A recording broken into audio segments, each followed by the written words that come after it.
Bismillah, wassalatu wassalamu ala rasulillah wa ala alihi wa ashabihi wa man walah amma ba'd. Uhayyikum bitahiyyatil Islam. Assalamualaikum warahmatullahi wabarakatuh. Ikhwatal iman, a'azzani Allah wa iyyakum ajma'in. Alhamdulillah, pada pelajaran sebelumnya kita telah mempelajari bersama keutamaan mempelajari ilmu tauhid, yang insyaallah itu yang akan menjadi landasan motivasi kita terus semangat untuk mempelajari ilmu tauhid. Pada pelajaran kali ini, ikhwan yang dirahmati oleh Allah Subhanahu wa taala, kita akan mempelajari tentang makna dan pembagian ilmu tauhid atau pembagian tauhid yang akan kita bagi menjadi dua. Yang pertama kali ini akan berfokus kepada alasan pembagian ilmu tauhid. Yang kedua, di pertemuan berikutnya kita akan membahas tentang masing-masing bagian tauhid dan dalil-dalilnya. Ikhwan yang dirahmati oleh Allah Subhanahu wa taala, silahkan perhatikan layar yang ada di sebelah kiri saya. Ya, di situ antum akan melihat tulisan tauhid dan pembagiannya. Ya, tauhid dan pembagiannya. Di mana kompetensi dasar pembelajaran kita pada hari ini, insyaallah setelah mempelajari pelajaran atau materi hari ini, kita harus memahami dengan benar, harus menguasai makna tauhid. Kemudian pembagian ilmu tauhid yang akan berfokus kepada alasan dari pembagian tauhid. Mari kita melangkah ke poin yang pertama, ikhwan yang dirahmati oleh Allah Subhanahu wa taala, yaitu makna tauhid. Secara bahasa merupakan masdar atau kata dasar dari fi'il, kata kerja wahhada yuwahhidu. Wahhada yuwahhidu tauhidan, yang artinya menjadikan sesuatu menjadi satu atau tunggal, tidak ada duanya. Kemudian sedangkan secara istilah at-tauhid bimakna ifradullah ta'ala fi khususiyatihi, mengesahkan Allah Subhanahu wa taala dengan apa-apa yang menjadi kekhususan baginya, baik itu dari segi rububiyahnya, uluhiyahnya maupun asma dan sifatnya. Definisi ini adalah definisi yang dituliskan oleh Syekh Muhammad bin Shalih Al-Utsaimin di dalam kitabnya Al-Qaulul Mufid ala Kitab Tauhid. Ikhwan yang dirahmati oleh Allah Subhanahu wa taala. Kita ke poin berikutnya, pembagian tauhid. Apa yang akan kita pelajari dalam materi pembagian tauhid ini? Pertama adalah tujuan pembagian ilmu tauhid, kemudian dalil yang mengisyaratkan adanya pembagian tauhid. Ikhwan dirahmati oleh Allah Subhanahu wa taala, mungkin sudah pernah kita mendengarkan bahwa ada di antara kaum muslimin yang mengatakan pembagian tauhid itu merupakan bid'ah yang dilakukan oleh kaum Wahabi, sebagaimana tuduhannya mereka kepada kita yang mengikuti jejaknya para salafus saleh.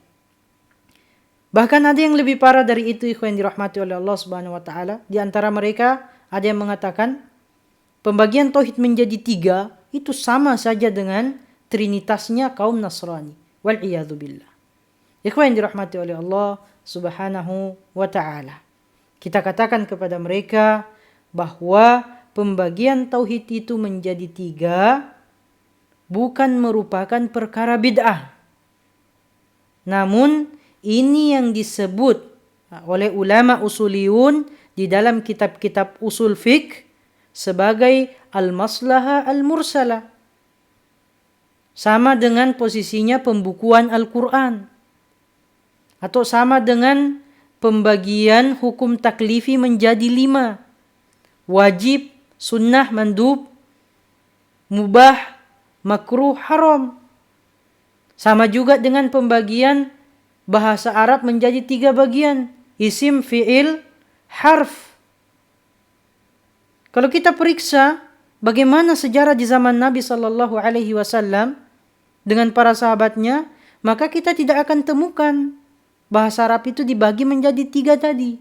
Isim, fi'il, harf. Begitu pula hukum taklifi tidak akan kita temukan di zamannya Nabi Sallallahu Alaihi Wasallam dan para sahabat dibagi menjadi 5. Namun prakteknya ada.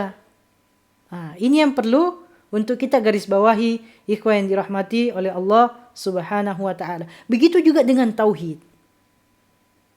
Kalau kita melihat kepada sejarah di zamannya Nabi Sallallahu Alaihi Wasallam, maka tidak akan kita temukan adanya pembagian tauhid di zaman mereka, di zaman para sahabat radhiyallahu taala anhum. Kenapa ikhwan yang dirahmati oleh Allah Subhanahu wa taala? Karena esensi dari pembagian tauhid itu mereka amalkan semua. Tidak ada sebab yang kemudian menjadi alasan tauhid itu harus dibagi-bagi. Karena dari segi mengakui bahwa Allah itu yang menciptakan segala-galanya, mengatur segala-galanya, memiliki segala-galanya. Di antara para sahabat tidak ada yang melakukan penyelewengan. Mereka meyakini hal tersebut. Dari segi bahwa hanya kepada Allah Subhanahu wa taala kita wajib untuk beribadah. Tidak boleh memalingkan ibadah kepada selain Allah. Para sahabat pun mengakui hal itu. Dan tidak ada yang menyeleweng di antara mereka radhiyallahu taala anhum dalam masalah ibadah kepada selain Allah Subhanahu wa taala. Begitupun dengan masalah asma wa sifat. Tidak ada di antara para sahabat yang mengingkari, yang menafikan nama-nama Allah yang indah, sifat-sifat Allah yang sempurna. Tidak ada di antara mereka yang menafikannya. Namun datang di zaman berikutnya, ikhwan yang dirahmati oleh Allah Subhanahu wa taala, di akhir abad kedua, berlanjut ke abad ketiga, datang kelompok-kelompok seperti Mu'tazilah, Jahmiyah, dan yang serupa dengannya melakukan penyelewengan terhadap salah satu dari tauhid yang 3 tadi.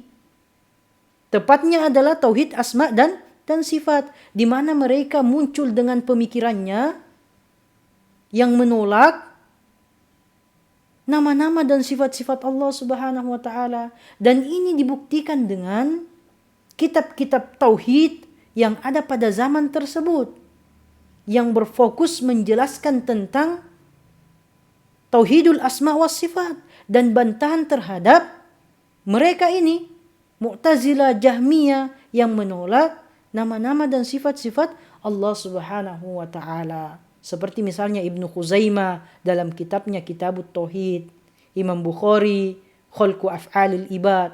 Itu menjelaskan tentang bagaimana tauhidul asma wa sifat yang benar. Kemudian membantah penyimpangan-penyimpangan yang dilakukan oleh kelompok-kelompok sesat yang kita sebutkan tadi. Kemudian berikutnya ikhwan yang dirahmati oleh Allah Subhanahu wa taala. Begitu pula terjadi di zaman-zaman setelah itu ada penyimpangan-penyimpangan terhadap tauhid uluhiyah, datang ke kuburan minta berkah, minta berkah kepada penghuni kuburan ataupun menjadikannya sebagai wasilah. Ini merupakan penyelewengan terhadap tauhid uluhiyah, di mana semestinya kita beribadah hanya kepada Allah Subhanahu wa taala. Kita meminta berkah hanya kepada Allah Subhanahu wa taala. Muncullah kitab-kitab yang membahas tentang tauhid uluhiyah. Salah satu adalah kitab yang akan menjadi fokus pembahasan kita pada pelajaran tauhid, yaitu Kitabut Tauhid. Ikhwan yang dirahmati oleh Allah Subhanahu wa taala. Kemudian berikutnya adalah mengenai dalil yang mengisyaratkan adanya pembagian tauhid. Akan kita temukan banyak dalil di dalam Al-Quran yang mengisyaratkan adanya pembagian tauhid. Salah satunya ikhwan yang dirahmati oleh Allah Subhanahu wa taala, mari kita perhatikan bersama di dalam surah Yusuf ayat 106. Allah Subhanahu wa taala berfirman, "Wa ma yu'minu aktsaruhum billah illa wa hum musyrikun." Ya. Dan tidaklah kebanyakan mereka yang beriman, artinya bertauhid kepada Allah Subhanahu wa taala, illa wahum musyrikun, kecuali mereka melakukan kesyirikan. Di sini tauhid. Allah menetapkan tauhid. Kemudian di saat yang bersamaan mereka juga melakukan kesyirikan. Kalau kita perhatikan bersama ikhwan yang dirahmati oleh Allah Subhanahu wa taala, makna daripada tauhid dan makna dari syirik. Tauhid kita sudah pelajari, mengesahkan Allah Subhanahu wa taala. Syirik mungkin dari SD kita sudah tahu, menduakan Allah Subhanahu wa taala. Maka kita akan temukan bahwa ini saling adalah dua kata yang berlawanan. Ambil contoh yang lain misalnya. Al-hayatu. Hidup. Ya, artinya hidup. Lawannya hidup, al-mautu. Mati. Warna apa yang jelas? Al-mautu. Ini tentu adalah hal yang berlawanan juga. Namun pertanyaannya ikhwan yang dirahmati oleh Allah Subhanahu wa taala, al-hayatu sama al-mautu ini bisa enggak kira-kira berkumpul kepada satu orang? Kepada fulan. Ya, fulan. Di waktu yang bersamaan. Fi nafsil waqt. Di waktu yang bersamaan. Hidup, mati, ada pada satu orang di waktu yang bersamaan. Mungkinkah hal itu terjadi? Kalau yang dimaksud dengan al-haya di sini ikhwan yang dirahmati oleh Allah Subhanahu wa taala adalah wujudur ruh fi jasadihi, masih adanya ruh di dalam jasadnya. Dan yang dimaksud dengan al-mautu di sini adam wujudir ruh fi jasadihi, sudah tidak ada ruh di dalam jasadnya. Maka al-mautu sama al-hayatu di sini tidak mungkin berkumpul pada satu orang di waktu yang bersamaan. Ini mustahil. Namun, kalau yang dimaksud di sini al-hayatu adalah hayatul jasad, ya, al-jasad. Dan al-mautu di sini adalah mautu al-qalb. Al-jasad sama al-qalb. Maka bisa jadi hal ini berkumpul pada satu orang, ya, di waktu yang bersamaan. Itu bisa jadi berkumpul. Begitu pula ikhwan yang dirahmati oleh Allah Subhanahu wa taala di dalam memahami tauhid yang Allah sebutkan di awal ayat dengan kesyirikan yang dilakukan oleh orang yang bersamaan di akhir ayat. Maka tauhid di sini adalah salah satu bagian dari tauhid. Kemudian kesyirikan, penyelewengan yang dilakukan di akhir ayat adalah merupakan kesyirikan lawan dari tauhid yang lainnya, tauhid model yang lain. Jadi hal ini bisa jadi tauhid dan syirik berkumpul dalam satu orang pada saat yang bersamaan. Bisa jadi dalam satu hal dia bertauhid, namun di dalam hal yang lain dia masih belum bertauhid. Ini isyarat dari ayat yang kita bahas. Dan kalau kita berangkat kepada penafsiran para ulama ikhwan yang dirahmati oleh Allah Subhanahu wa taala, maka kita akan melihat di sini tafsirnya Ibnu Katsir, wa may yu'minu aktsaruhum billah illa wa hum musyrikun. Qala Ibnu Abbas menafsirkannya. Min imanihim, di antara keimanan mereka. Dia artinya di antara tauhidnya mereka. Idza qila lahum, apabila mereka ditanya, man khalaqas samawat, siapa yang menciptakan 7 lapis langit? Man khalaqal ard, siapa yang menciptakan bumi? Wa man khalaqal jibal, siapa yang menciptakan gunung-gunung? Qalu, mereka akan menjawab Allah. Wa hum musyrikun, dan mereka melakukan kesyirikan. Kesyirikan apa? Ini dijelaskan di dalam tafsir Al-Qurtubi. Tafsir Al-Qurtubi. Qauluhu ta'ala wa ma yu'minu aktsaruhum billahi illa wa hum musyrikun nazalat fi qaumin aqarru billahi khaliqahum. Turun kepada kaum yang mengakui bahwa Allah itu yang menciptakannya. Wa khaliqal asya' kulliha, dan menciptakan segala sesuatu. Dia mengakuinya. Wahum ya'budunal authan. Namun dari segi peribadahan mereka masih menyembah kepada selain Allah Subhanahu wa taala. Inilah kesyirikan yang disebutkan di ayat illa wahum musyrikun. Kecuali mereka melakukan kesyirikan. Kesyirikan dalam masalah apa? Dalam masalah ibadah. Dalam masalah ibadah. Yang kemudian lawannya kesyirikan dalam masalah ibadah ini dibahasakan sebagai at-tauhid al-uluhiyah. Inilah ikhwan yang dirahmati oleh Allah Subhanahu wa taala. Ini baru satu ini. Yang mengisyaratkan bahwasanya tauhid itu memang ada pembagiannya.